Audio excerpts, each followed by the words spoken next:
going to read to you is formative. It's a formative chapter from a larger work that I'm working on called The Invisible Affect. And in this tome that I've been putting together for several years, I attempt to look at several groupings of ages via technology, starting with the oral culture, then moving on to early writing and then typography, then the electronic age, and what I am calling the age that I think we're all in at the moment but are not aware of it, and that is the photonic age. But that's another talk, maybe next year. So let me read this. The title of my paper is The Circularity of Oral Communications-Based Cultures. Today, according to author and journalist Christine Kennelly, she's the author of The First Word, The Search for the Origin of Language. There are over 6,000 languages on the planet, of which half the population speak only 10. The question is, where orality is the primary mode of communication, absent print and electronic modes, in other words, 100% illiteracy, does it engender some kind of universal societal structure and perspective as opposed to a society or culture dominated by either print and or electronic modes of communication? It is my contention that orality does indeed engender a kind of societal structure and perspective, and that structure and perspective is circularity.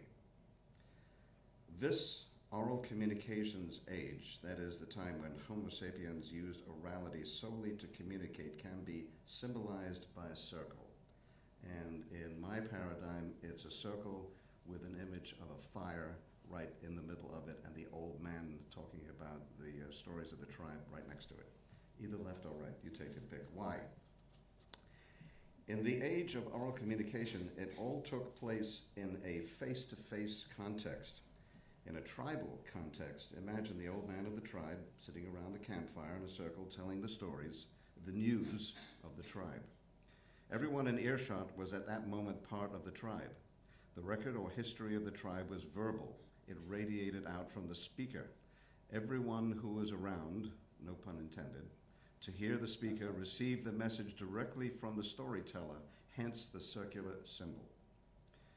There are other reasons for the circular symbol with a fireplace in the middle and a presumed old man of the tribe narrating the stories of the tribe, in effect providing the oral history of the tribe and conveying the values and customs of the tribe in the process. Sound radiates from a center outward in all directions. In order to hear the sounds or language of the old man telling the stories of the tribe, you have to be in the circle. If you're not in the circle, you don't hear the stories. If you're not in the circle, it also probably means you don't belong to this tribe and are therefore a member of another tribe. The concept of circularity is also evident in the architecture, and primarily in the architecture of many non-literate tribes. Their buildings or individual dwellings are round. Visualize a teepee of a Native American Indian from the top. From the front view, the teepee looks like a pyramid, but from a top-down view, the dwelling is round. Roundness or circularity was present in other ways in the context of non-literate tribes. The roundness of the eyes, the head, the tip of the nose, a woman's breasts, a pregnant woman's belly, a tree trunk, stones, and the obvious ones, the sun and the moon. Roundness or circularity in architecture also appears somewhat coincident with the development of architecture. A short quote here. Once human beings settle down to the business of agriculture instead of hunting and gathering, permanent settlements become a factor of life. The story of architecture can also begin. The tent-like structures of earlier times evolved now into round houses.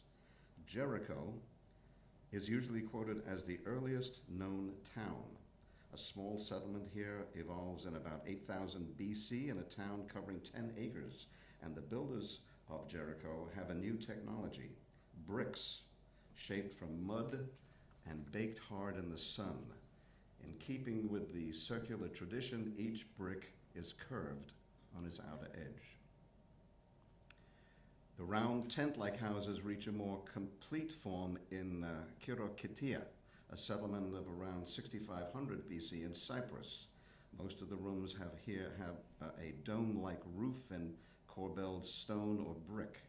One step from outside to keep out the rain leads to several steps down into each room. Seats and storage spaces are shaped into the walls. In at least one house, there is a ladder to an upper sleeping platform. And here is another striking innovation at Kirakatina.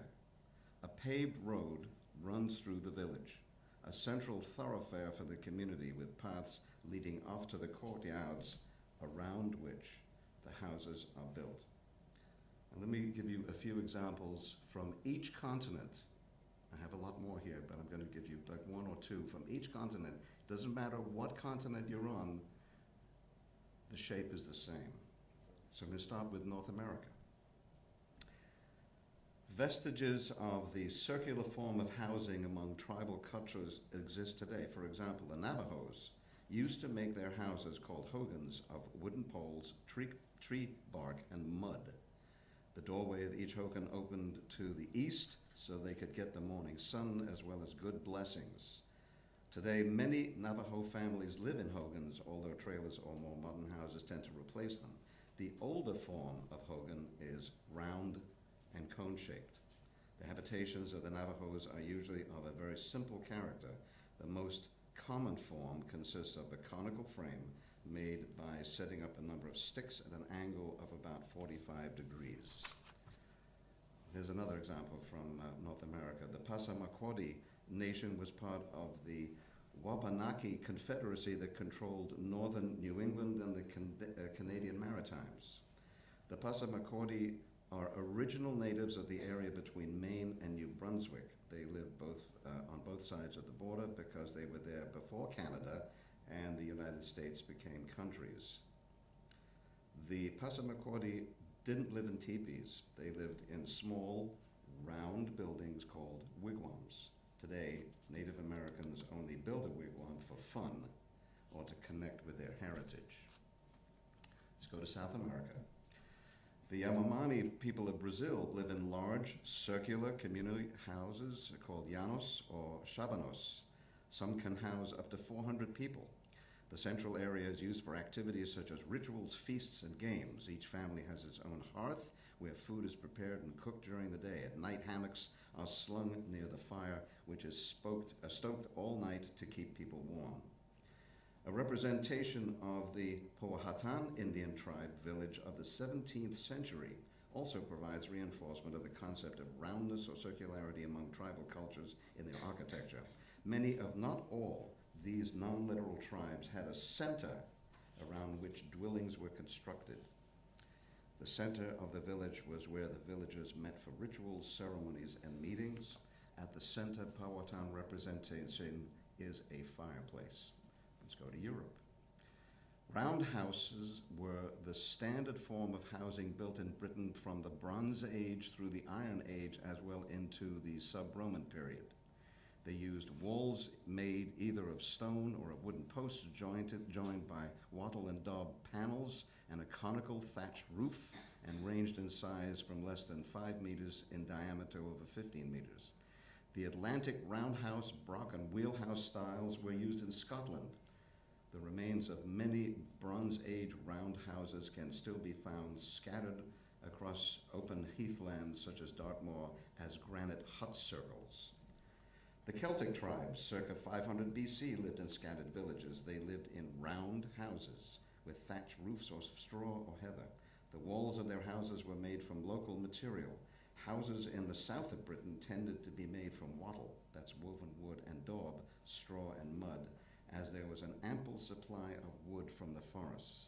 The Celts would light a fire in the middle of the roundhouse for cooking and heating.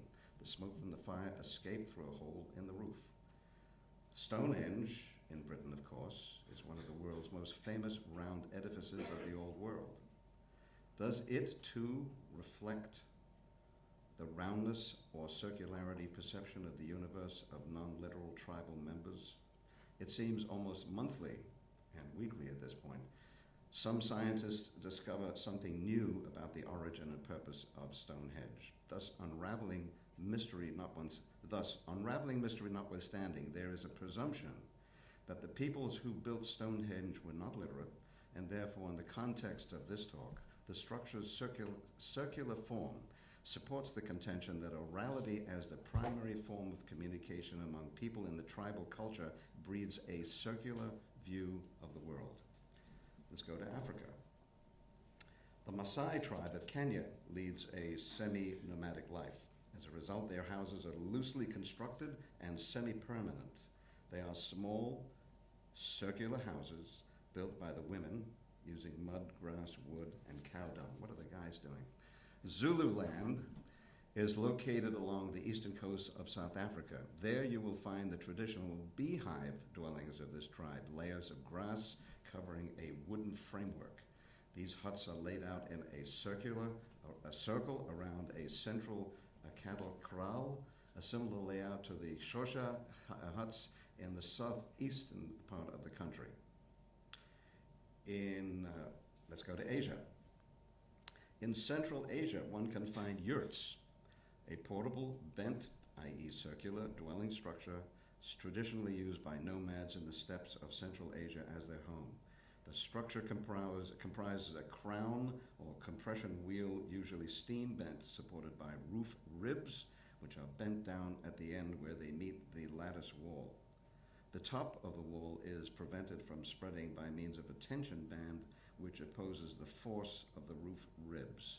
The structure is usually covered by layers of fabric and sheep's wool felt for insulation and weatherproofing. Here's another example.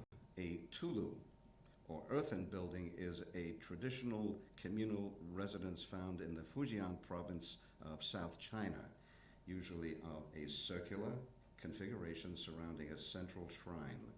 These vernacular structures were occupied by clan groups. So let me come to some conclusion here. May I quote from Marshall McLuhan? I think you've all heard of him, who writes in his major opus, Understanding Media, the Extensions of Man, on the impact of orality on culture versus the introduction of writing. He says in part, men live in round houses until they become sedentary and specialized in their work organization. Anthropologists have often noted this change from round to square without knowing its cause. A tent or a wigwam is not an enclosed or visual space. Neither is a cave nor a hole in the ground. These kinds of space, the tent, the wigwam, the igloo, the cave, are not enclosed in the visual sense because they follow dynamic lines of force like a triangle. When enclosed or translated into visual space, architecture tends to lose its tactile, kinetic pressure. These concepts of McLuhan and the central theme of this talk are echoed by Professor Denise Shimant-Besserat in her book, When Writing Met Art, From Symbol to Story, which this book examines earlier stages of writing and focuses on the interdependence and reciprocal exchange between the two early visual media of communication. She writes, art, a unique mirror of culture, reflects the schism that separates pre-literate from literate societies. Glyphic and pottery art illustrate with remarkable clarity how the pre-literate Near Eastern societies perceive the world circularly and all-inclusively, while literate societies viewed it analytically and sequentially. The roundness and circularity of pre-literate tribal cultures fosters two kinds of perceptions. The first is iterated above. If you are in the circle, then you are a member of the tribe. If you're outside the circle, you're not. The second perception is tribal culture is fundamentally a closed system for the reason articulated above. Because non-literate tribal cultures tend not to communicate with other tribes, with some exceptions, information tends to stay within the tribe. In other words, none goes beyond the tribal borders, that is, of the circle, and none gets in. This is why over a period of hundreds of thousands of years, the technology of pre-literate and non-literate tribes remained very much static, as in sticks and stones, bows and arrows, and spears. Ancestors were respected. Spirits were worshipped. There were chiefs, but not in a dictatorial way. Family was highly valued. Men were warriors and hunters. Women were gatherers and in charge of domestic family life, including childbearing. Nothing was written down. There was no history in the sense that we understand it. Only artifacts remain: bones, clothing, tools, weapons, and remains of domiciles. An exception to this list is cave paintings. These visual language artifacts tell us about non-literate, pre-literate tribal life. It is at once closed in the circle of the tribe, yet connected philosophically to the larger universe. That is, as much as they could experience it given their technological limitations. That all changed. About 1 minute. They all changed. That all changed once agriculture, then counting, then accounting, then early writing evolved between 12,000 and 5,000 years ago. When Homo sapiens evolved his mode of communication from talking language to the language of counting, then early writing, as Professor Shmant Besarat has so eloquently documented in her book, How Writing Came About, the shape of societies also evolved from a circular way of life to a pyramid-shaped approach with all of the characteristics of a top-down culture. But that is a different story. Thank you very much.